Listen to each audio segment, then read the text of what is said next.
with Teamwork Englewood. Also, we have 211 in the house, and we're going to talk about it a little bit. I'm going to introduce my guest shortly, but I'm going to wait till some people come on here. We're broadcasting live from Facebook and YouTube. So come on in, people. Make sure you like the video, hit like, share. Please do. And that'd be great if you do that. Just come on in. Wait on a few people to come in before we get started. We got a great show, people. So I advise you to get your pen and piece of paper or get some screenshots going. And this is going to be some great information. Trust me. It's some things that I don't even know. I didn't even know they exist, but just come on in. Wait till a few more people come on in and we'll get started. Come on in, people. Make sure you like the video, share the video.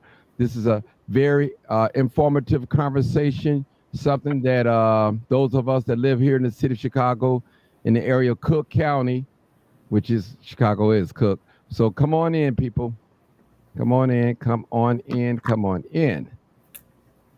All right. Come in, come in. I am the host today. We want to give a shout out to Mark Mitchell for setting this up. Shout out to Mark Mitchell. Thank you so much for setting this up. It's a great program today. I know Mark probably listening. He's probably in the background listening, watching. So we're here. We're on time. All right. Come on in, people. I need about 10 more people, then we'll get started.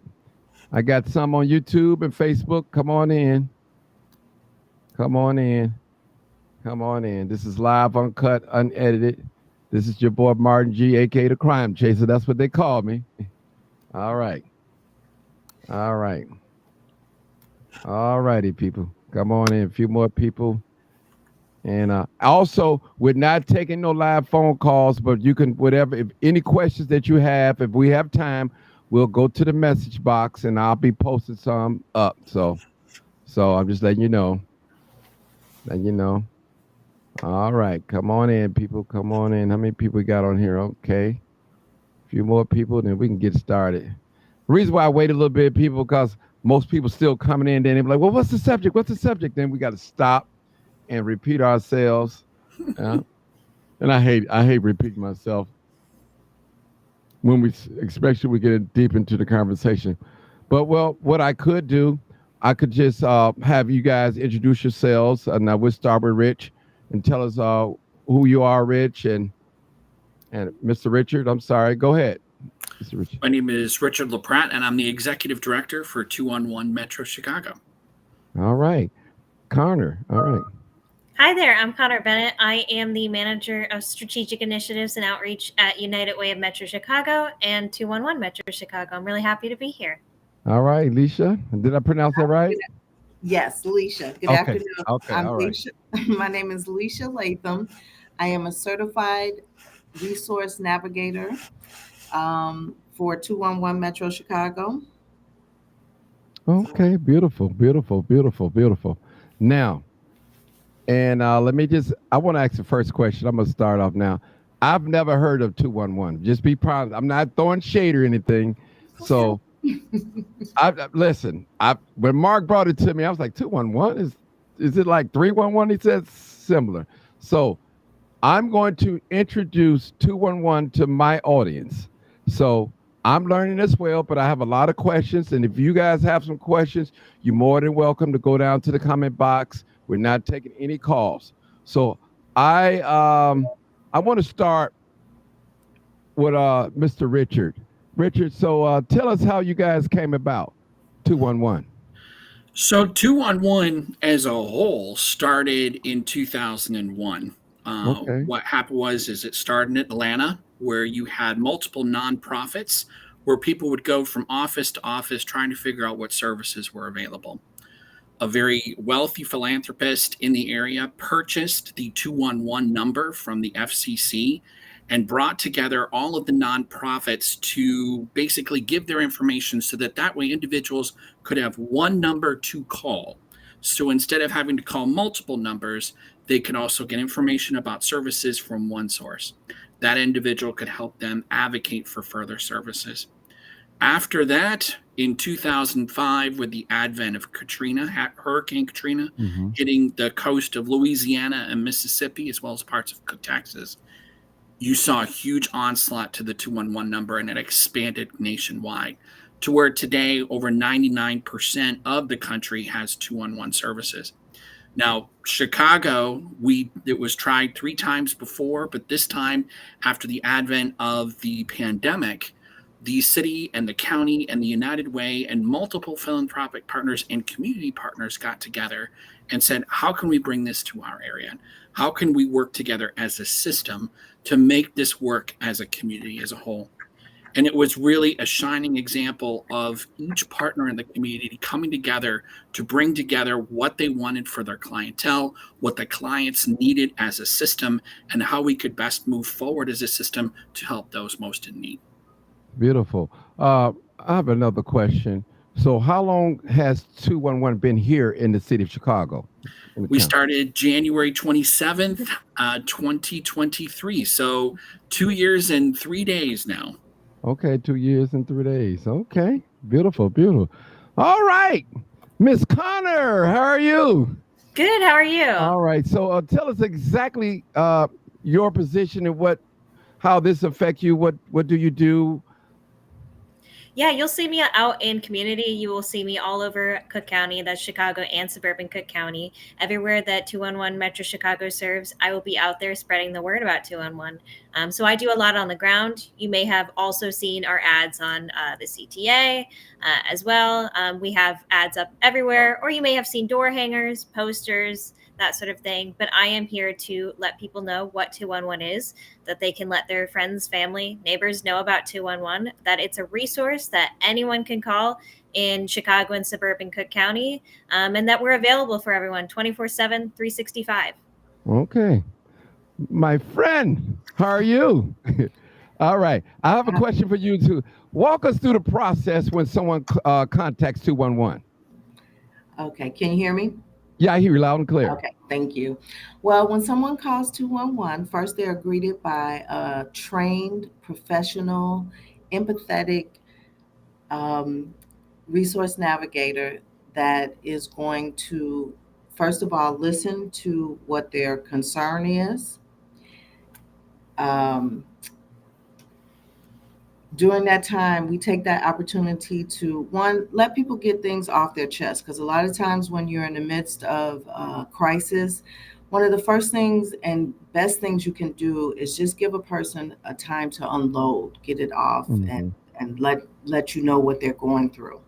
At which point we search our database. First of all, we listen for their spoken and unspoken needs, because sometimes people call and they have one emergency that that's at the top of their list. And so that's all that they want to talk about. But then if you're listening carefully, you can hear some of the other things that would be helpful to them as well to alleviate that situation, right? Or offset that situation. So once we have let them get out what's going on, we search our database that has over 6,000 programs for health and social services across Cook County. We share that information with them. Now, by doing this, we address their immediate concerns, as well as equip them with the tools that they need to access the essential services that they need for health and social services going forward. Okay, good. I have another question for Richard too. I'm coming back to you, Carl. Richard, now, Chicago is a diverse city now.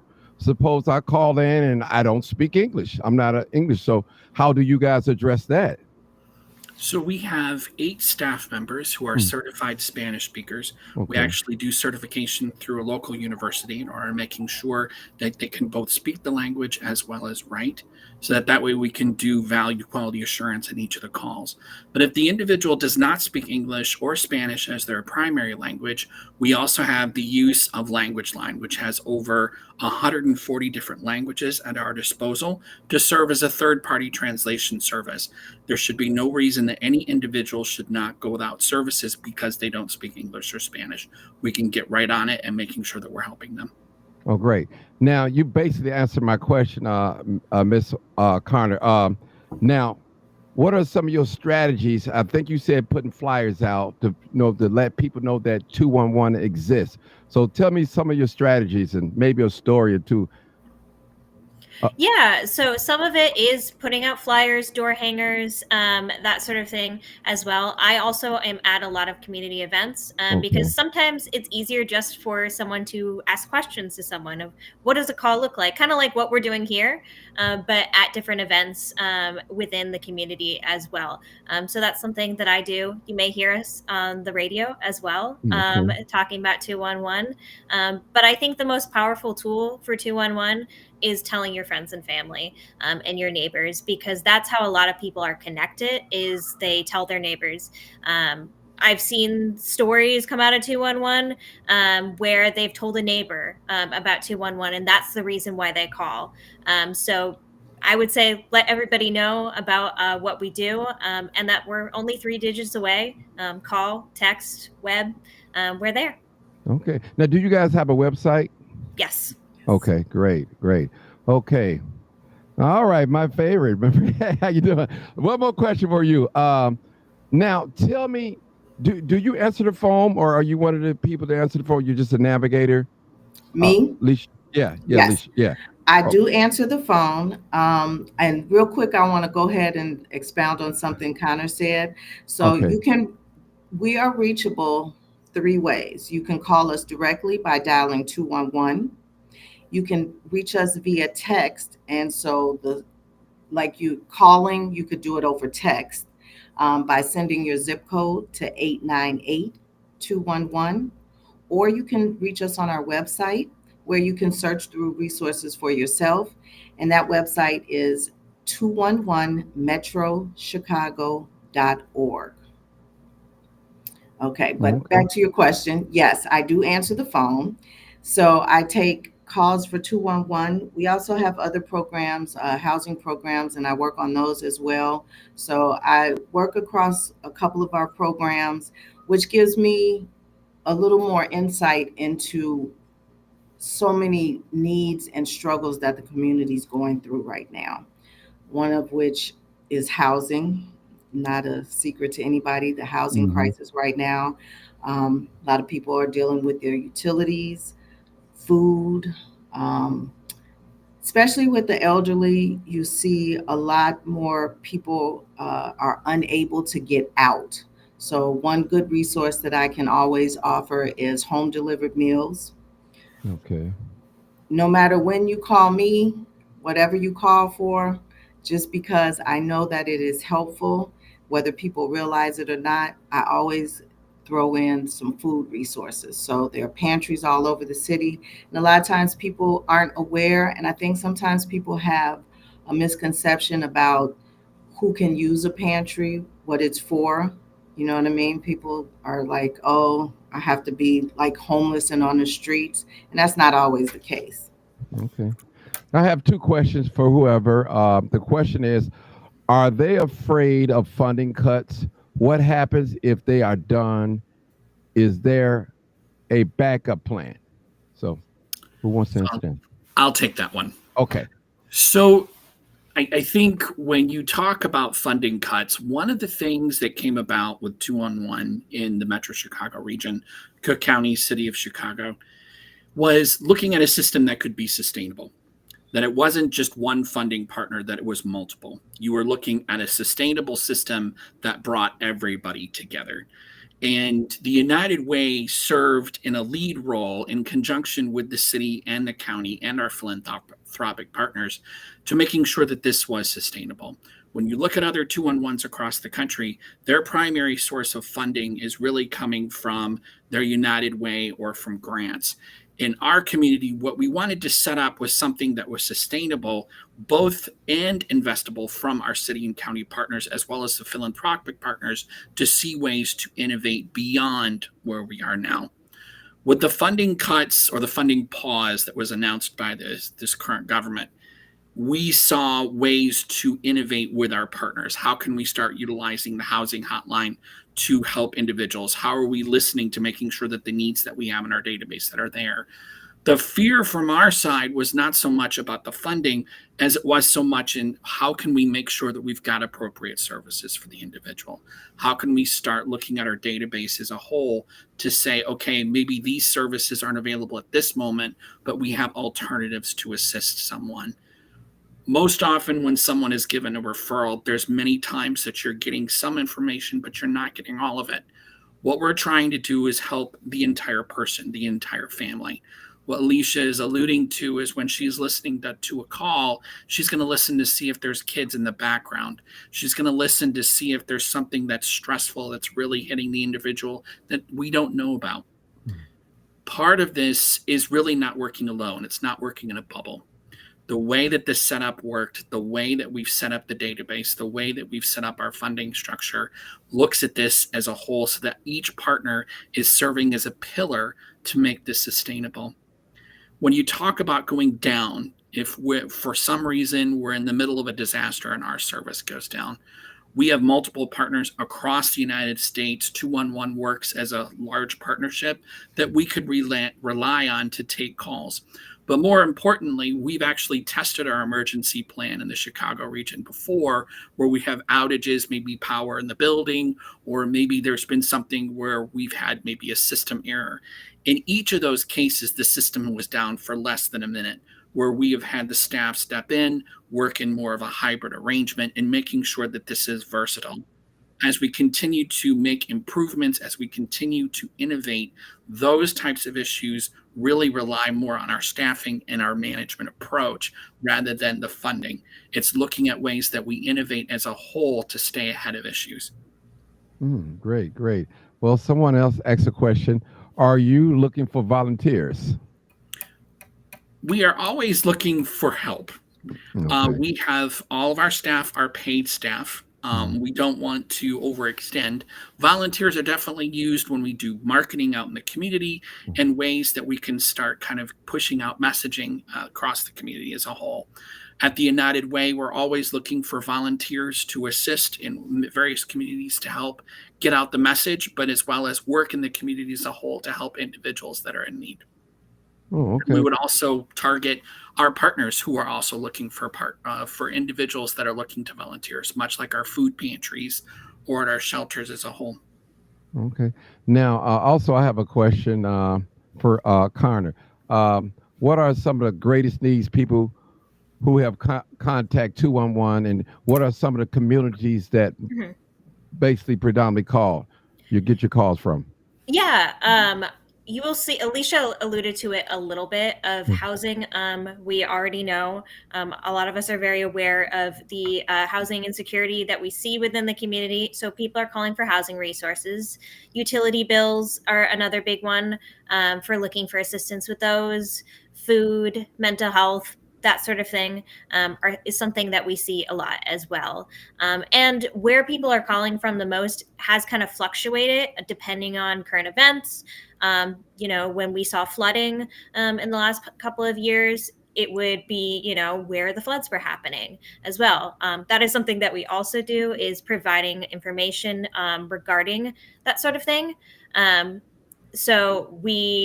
It really depends. Right now, we're seeing that in southern suburban Cook County as well as the south side of Chicago. We're seeing more calls there, but it really depends on what's going on in the world too. Oh, okay, that's different. Now, what about the suburbs? Are any calls from the suburban areas? Yes, southern suburban Cook is where we're receiving the most calls right now. But like I said, we operate in all of Cook County, and that includes suburban Cook County as well. Oh, okay. Well, I have to ask this question. It's not on my list, but now when we had the migrants come in, were you guys busy as well in the 211 looking for housing and resources as well? So there is a tagline that is used across the country, and it is omnipresent for us here in the Cook County region, and that is 211 is for everyone. Okay. There is no restriction on who can call our service or text or chat or look through our services. We strive to make sure that every individual that is in need can get assistance, to looking for ways that we can find assistance that is low cost or free to the public. If you look at our database, 99% of our agencies and programs in our database are 501c3 nonprofits that provide either free or low-cost services. The other 1% that include maybe for-profits are only put in the database if they provide a service that is not provided by a nonprofit in the community, and they must be either free or low cost. Great. Now, so when does 211 closes? Never. 24/7, 365. Every day. Now, Alicia, have you ever had a call when it was a 911 call instead of a 211? You say you have to call. I'm quite sure to get it mixed up something. Actually, well, people don't make the mistake of calling 211, but I have had calls that needed to go to 911. So if they're trying to call 911, they don't accidentally call us. But I've had a couple of suicide calls. In fact, one that I had, I got the young man to almost give me his location, and it was such a traumatic call on both ends because that was really my first time dealing with a situation like that. And because I had a partial location for him, and then he just hung up, I called 911 and was able to connect with the detective that explained the situation to him, gave him the information, gave him what I had, and they said they would be able to handle it from there. So no, like I said, we don't get people that accidentally call us in place of 911, but we definitely get calls that need to go over to 911. And I think one of the things people misunderstand where we differ from 311, because 311 has been around. 311 is city services. So they are city services. That's all I can say. They deal with city issues. We deal with resources that affect Cook County. So you can't call us and, well, I mean, not that you can't, because people do all the time. They call and say, hey, they didn't pick up my garbage this week. My pipe is busted. This is happening outside. Those are city issues. And then I will have to redirect you back to city services. Although I can still usually find a need in there somewhere and send a resource as well. So, Now, this is another question. You guys may have answered this, but I may be wording it different. Now, what are some of the top needs when people call 211 that you guys notice? Is it housing? Is it lights? Is it gas? What resources? Actually, it's all of those. It's right now housing, utilities, especially once the winter starts. It's cold. So now God bless you, people who have not had to have their heat on all summer, now it's cold and the heat needs to come back on. And so for whatever reason, they are, behind, they're realizing. I got a little note that said we lost connection. We okay? Yeah. Okay. Yeah, we okay now. Go ahead. So housing is definitely a very one of our largest needs and concerns right now, as well as the utilities. Behind that, I would say job placement, food, and then mostly services that affect the elderly. Okay. Now, I have a question for Mr. Richard. Now, if there are any organizations that's watching this program, 501c preferably, if they want to join in with you guys, what they need to do? They can do one of two things. They can either email us at info@211metrochicago.org, or they can just reach out to 211, talk to one of our resource navigators, and they will get them connected to a database specialist on our team. So making sure that we get those resources updated. Okay. Another question. Suppose you have some organizations, they close down, they shut down, and do you guys update your resources with these organizations? How often? Maybe O'Connor can answer. Can you? Yeah, we do. We do actually have a team dedicated to that.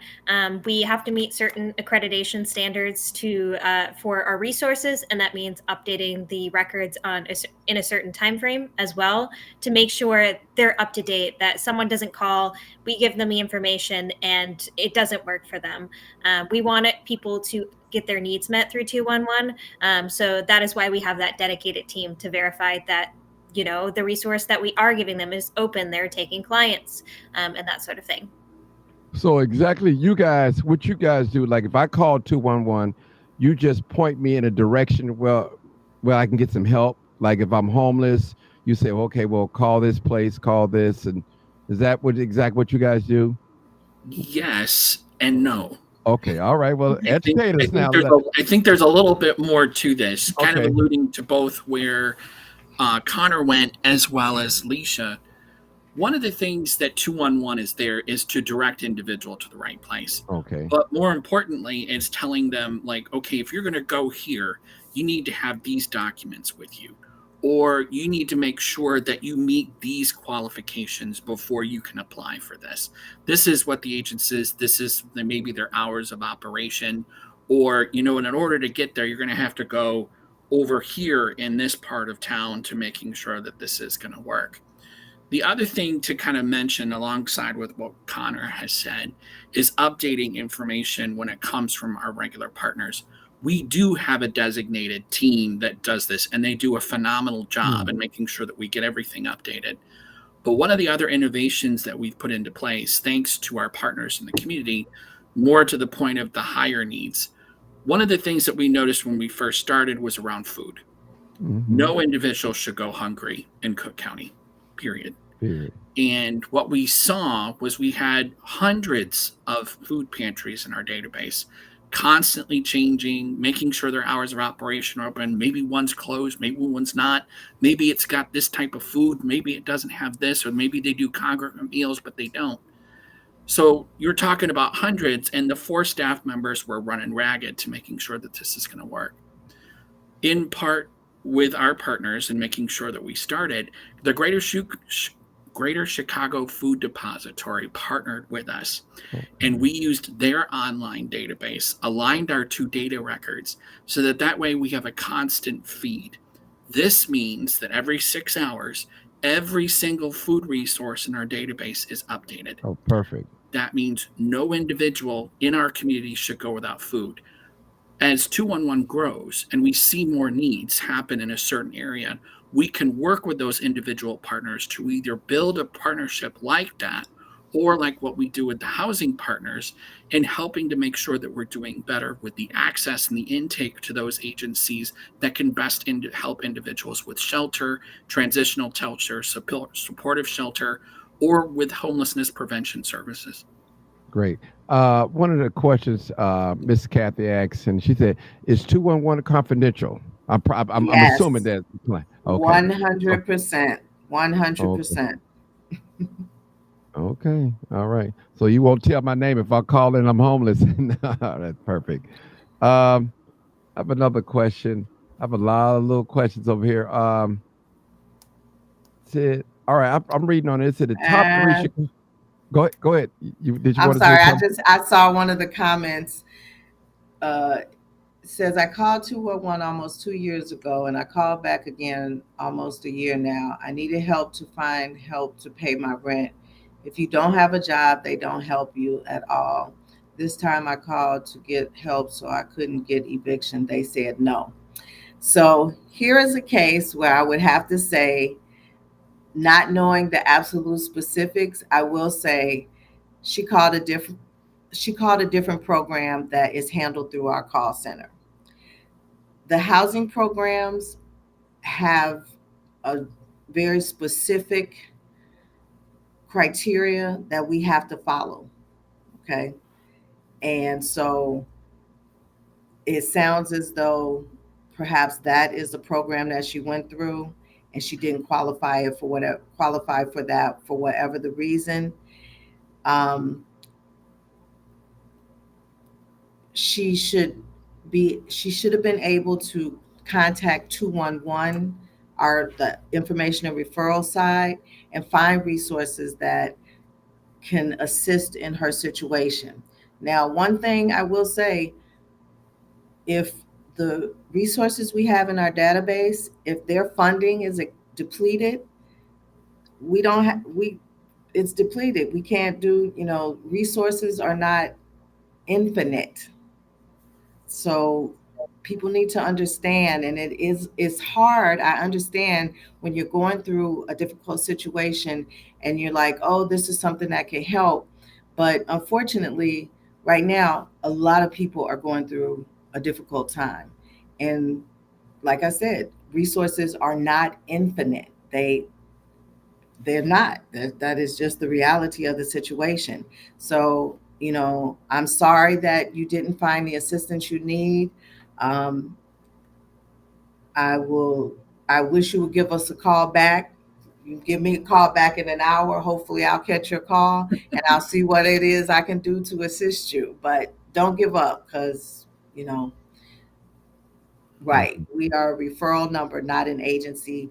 We are information and referral. We are not a direct service organization. That's what I like to let people know. We are not a direct service organization. So when you call up and you ask for assistance with your utilities, we're not going to cut you a check. We're going to direct you to the people that can assist you with getting the resources you need to address this utility bill. CETA, LIHEAP, ComEd, People's Gas, NICOR, depending on where you are. So that's the thing that people, I think, get confused sometimes. I would expand just a little bit further on what Leisha's saying. She is correct that sometimes the resources may not be available for a certain need. Like, let's say there may be limited assistance when it comes to rent. That might be might be preventing someone from being evicted, or there might not be any mortgage assistance available. Part of the role of the resource navigator is to find alternative services to help them offset maybe expenses that are occurring. Maybe instead of having to, find the money for rent assistance, which may not be available, they might refer them to a utility bill payment assistance so they could use those funds to better serve for their rent, or given to a food pantry so they can use that money that was going to be used for food to help offset the costs. Resources in the community as a whole, we are looking for ways to advocate for the individual to be self-sufficient. How can we best give them with the full cadre of resources that can best put them in a position of stability and making sure that they can move forward? Okay. I have a question too. I'm looking over here at my notes, and it says that what are some of the age range that call in a lot? Every age. I don't really get children too much, but honestly, I love my seniors. I have such a soft spot for my seniors, and so I seem to get them. They know my arms are open for them. I've had a 97-year-old person call me up that was still computer literate. So they gave me an email address and said, please, yes, email those resources to me. I'll get in my email and check them right now. So we do have resources for younger adults, runaways, teens. There are resources in the database for that. I personally have not had too many, so I would say usually 18 is the youngest I've dealt with, but from 18 to 99, everything in between. Wow. I will say that out of the numbers that we have, we actually see something really unique in that the ages 25 to 34 are actually that's the largest demographic of people calling us. Then it's followed by ages 55 to 64. So you see a lot of young people calling us as well.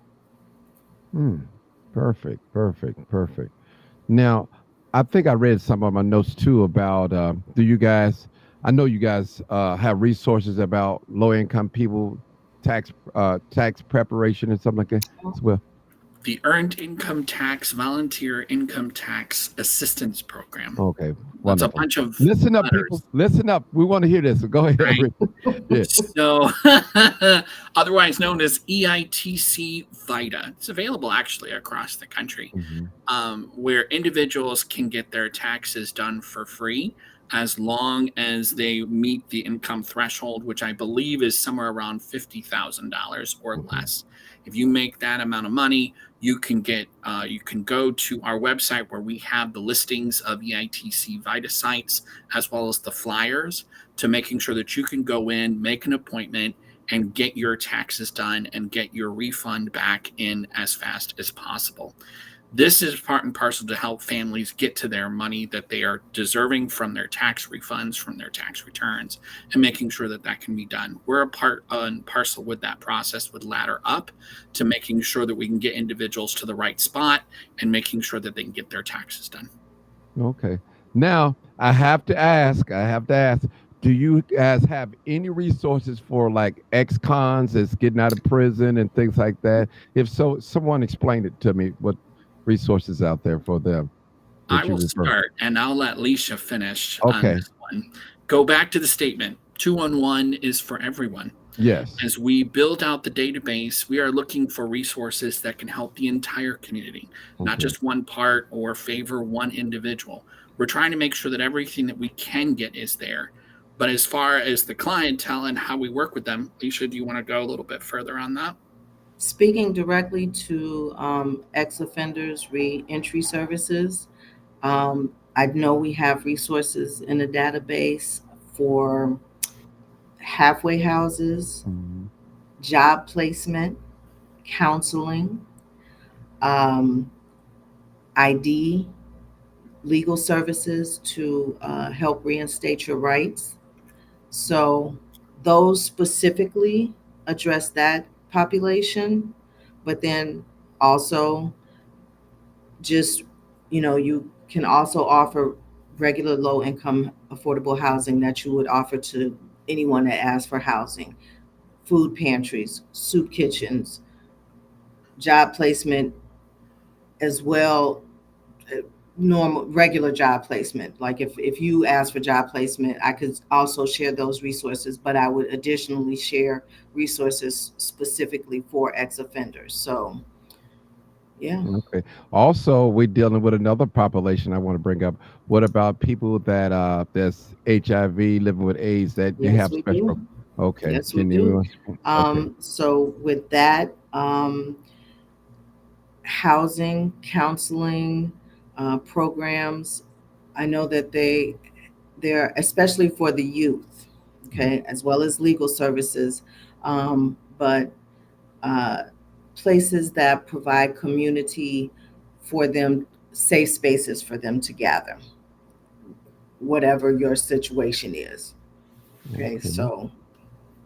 And also, what about our veterans? I know I heard our veterans. So, of course, go ahead, Rich. You want to speak on that? Not only do we serve veterans, but we have veterans on staff. Okay. We want to make sure that we are not only serving, but we want to be able to have individuals that they can identify with as well.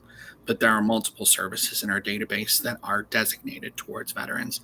But in addition, as to what Leisha said, it isn't just the resources that are designated for our veterans, but there are also the additional resources that the public have access to as well. Again, it's about serving the whole person, serving about the entire family that is calling us. We never know what is going to occur when you get on a call. You have to look at the situation as a whole and making sure that we're giving every possible advocacy point that the individual can be educated with so that they can advocate for themselves. All right. Without revealing too much confidentiality, do you have any cases where you know that that's what's very successful with you guys' resources, point them in the right direction? I would say I do have quite a few people call in. They need, well, I'm trying to think of a good emergency situation, but I'll say this, and this gets around. For some reason, and I have to say, I'm not on any social media, so I think that this pops up on social media, but a lot of young mothers that need assistance with diapers, formula, things for babies, right? Right. We have resources in the database where women can go and get free diapers and get formula, get baby clothes, get baby furniture, things like that. That sometimes gets, I think, circulated on social media, and then we'll have an influx of calls. Everybody, I heard y'all got the free diapers. I heard y'all deliver. Those things are incorrect. Nobody, I don't think anybody delivers those things. But because like I said, I work across some of our other programs, I know that I have been notified when people do get placed in housing. So that is always wonderful to hear. A lot of times, like I said, I have such a soft spot for my seniors. And the thing they have a problem with is, how can I get somebody to help me with my utilities? So then I can go in a database and I can offer them CETA locations that are close to them. And then they said, oh, yeah, that's right down the way. And so can take me over to the church and I can get that handled. And then they go to these resources that can help them apply for and go through the steps that are needed to get whatever it is, say Social Security rights, SNAP, whatever it is, like CETA, LIHEAP, things like that, that require a big application process that can be difficult for some people to go through that process by themselves. So we direct them to people that can assist them through that whole process. So a lot of success there. Okay. And I got another question for you too as well, Leisha. Since you love the seniors, I know a lot of seniors, they be misplaced for as they live in situation. They don't have anyone to reach out to about transportation. I know you guys deal with. What about transportation? Do you have anything, Meals on Wheels? So yes, you can offer them Meals on Wheels. There are a few So let me be clear about this. Resources are not the same across the board. Okay, so someone in the far southern or northern suburbs, their resources are not necessarily the same as someone in the heart of the city. Okay, but being in the city, yes, there are several options to send them for Meals on Wheels. I believe it's SCR is a company. Transportation. Pace buses. I mean, we all see those all over the city. Those are always ones you can offer. And then again, depending on where you live, your community or organizations near you might offer those services as well. So yes, we help with the transportation. Okay. Miss Carter, you've been quiet. I got to get you a little busy today. Now, I know you deal with promoting like the flyers and the social media, things like that. So how is that going so far? How's that going? Every day, so somebody new learns about 211, which is very exciting to me, but there's still more that we can do with folks learning about 211. My ultimate goal is for everybody to know about 211 within suburban Cook and Chicago. But I think that there's more people than when I first started a year and a half ago that are aware of what 211 is. But I also think there's still more work to do. But the attitude has definitely changed when I am out in community of less, what's 211? And more a little bit of, I've heard of you all. I've seen you, that sort of thing. And I am really glad to be here because that's another opportunity for us, for people to learn about 211 and what exactly we do. And also, just sort of differentiating between what's the difference between 211 and 311? That's a very common question that I get out in the community as well. We work together with 311. We communicate. 211 is built on teamwork of working with everybody, but we are different in what we do. 311 can help you get the rats out of your alley. 211 can direct you to 311 to get the rats out of your alley. but we do have our own specialty as well. Great. Because I know the marketing part is real necessary. Because I've never heard of 211. When Mark brought it to me, I was like, 211? What is that? I didn't know, He said, well, you're going to learn now. It's a whole, I said, okay. So I like that. Rich, we almost going to wrap it up a little bit, but anything did I leave out or anything that you guys didn't mention or that's very important? So the only thing that I would say, looking at all of these different messages that I keep watching on the side, is, there's been questions about 311, there's been questions about 911 and stuff. 211 does not operate in a vacuum. When you talk about 311 and 911, we meet with them regularly. We are working on an agreement between our agencies that way there's an even flow of information.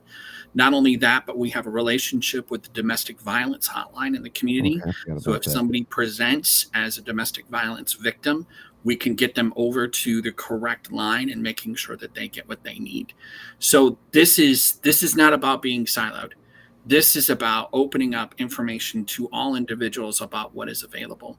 It's not restricting information. It's making sure that every individual in the community gets access to health and human services, that they can self-advocate and get the most out of life and make sure that they're prosperous. So what I've learned today, that you assist the people with HIV/AIDS, teen pregnancy, veterans, I call them ex-cons, felons, homelessness, bilingual people. So you guys basically reach out to people that's homeless and hungry. You reach out to a lot. Did we miss anything? We just keep repeating the same thing. 211 is for everyone. If there is a population that we haven't talked about, we need to do more to help out to reach those. Right. So legal aid, tax preparation, transportation, food, education, jobs, material goods, consumer services. This is a time, especially the seniors are calling for home weatherization programs, home repairs. Let me see. It's just like I said, because it's not the same across the board. It depends on your area and what your need is. So if you feel like there's something you need, give us a call and we'll see what we can do to help you. If at the very least, we're going to be able to point you in the direction you need to go. Right. And I want to say to the audience, I'm going to safely say this. When you guys refer people to different organizations, different agencies, it's not a guarantee that it can happen. So there's no reflection on you guys 211, but you just basically refer them to this organization, because sometimes it's just like CETA. When you go to CETA, you have to have your shut off notice, your last bill. If you don't have that, I can't blame it on 211. Right. You guys gave me the resources to get my light and gas on, but if I can't produce a receipt or my ID, also you guys help give ID too as well, right? We do have resources in that too. Yeah, resources. The city helps you get your ID. Right. Yes, we can refer you to that. We can refer that resource to you. Yes. Okay, I have a hard question for Mr. Richard. So where do you see this company going in the next 2 years, 211, here in Cook County? What's your goal? What's the goal? Okay, at least you want to answer that. Okay. Oh, no. I was saying we're going all the way up. Okay. All right, okay. So what's the goal here? We just took our 325,000th contact. We see ourselves doubling that very quickly. But it isn't about how many calls we take. It's really about how we can help individuals in need, and looking at ways that we can both innovate in our community to improve access for all health and human services. We're working with food to making sure that food resources are in the hands of individuals and updated every 6 hours. We're opening up access and making sure that we can get individuals through intake to housing services in our community. We're looking to do that with all of the needs in the community, to look at ways that way we can advocate for all. But I think more importantly to what Leisha was talking about, we're knowing where the services are. It might be different in the north. It might be different in the south. There may be more services in the city than there are in some areas of suburban Cook. One of the things that we're working on now is looking at a map. Where are the services? Where can we best advocate for those services where there are gaps? How can we start looking at ways to advocate for more services, advocate for more transportation services? How can we start being a voice that can help those individuals get what they need most from our community at large and get connected? Okay. They have a question for you, Ms. Connor. It said, Martin, can you share the social media sites? So, okay. Yeah, we are at 211 Metro Chicago. We are on Facebook, and yes, Facebook and also LinkedIn as well. We have our website, should list them. As for flyers, I noticed somebody asked about flyers. The flyers, we actually have all the flyers available for download on our website. I believe it's under the media tab on the website, and we have them in multiple languages, multiple formats, so you can pick which one you like. Also, little graphics you can share on social media as well. You can go to our page or go to our website, download the images, and share them. But that is also a great way to get the word out. So thank you for sharing our information. I really appreciate it. Now, this question is for, I don't know, how is it using the website different from making a call?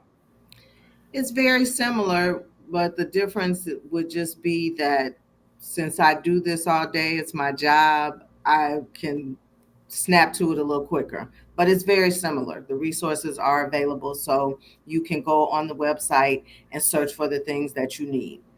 So sort of like the self-checkout line or the cashier line. Great. There is a chat on the website too, as well. So Right. people can either search through our database themselves, or they can use that chat. And there is a resource navigator on the other end as well. Wonderful, wonderful. Do we need help from Jackie? Jackie, she's been, she's in the background. She's still here. She wants to come in. I'm gonna ask her. She said, no. You good? You good, Jackie? Okay, she said she's good. I guess we're doing well, y'all. We're doing well, so that's good. That's good, because she's our backup. I mean, I really enjoyed you guys. I've learned a lot. So what I'm going to do is make sure you guys email me the flyers, and I can just post it on my site. I'll do that. And some of the email addresses I'll post it down in the comments, because I know it's going to be more people that's going to watch this later and want to ask me questions, but I'm going to direct to 211. So call 211. They have all the answers. Is there anything else, people? Anything else? Anything else? Anything else? I think we covered just about everything. Everything. All right. Well, we're here 24/7, 365. So if you find you have need for resources or information, please don't hesitate to reach out to us. Oh, also, do you guys have resources for rental assistance? We do. So it's both the ancillary resources across the community that provide rental assistance. And then we have our homelessness prevention resources that are available through the homelessness prevention hotline. That is what we do We do the intake for suburban Cook as well as for the city of Chicago. Okay, great. I'm all out of questions. So, Mr. Mark Mitchell, thank you so much. Thank you, Teamwork Englewood. I appreciate you guys. I guess we just got 7 minutes left, but if there's nothing else, I think we did a great job, fantastic job. Please don't forget to email me any additional information if you guys want me to have, and I'll post it on my site. I can post it on my YouTube site as well as my Facebook. I have 2 Facebook pages. You can find me on any social media platform, Martin G. Johnson. This is what this video is. So I want to thank you guys for coming in today, being patient with me. I was a little nervous because I didn't know. I'd never heard of 211. I was like, okay, I don't even know what to say, what to ask, but it worked out perfect. So I'm definitely going to point some people in the direction of 211. I'm definitely going to do that. So, all right. Thank you, Richard. Thank you all. Thank you for having us. Thank you, Leisha. Thank you guys so much. All right, let me say my last word. You already know what it is. This is live, uncut, and unedited. We tell the truth and shame the devil. All right, thank you guys so much. Peace out. Thank you for coming in.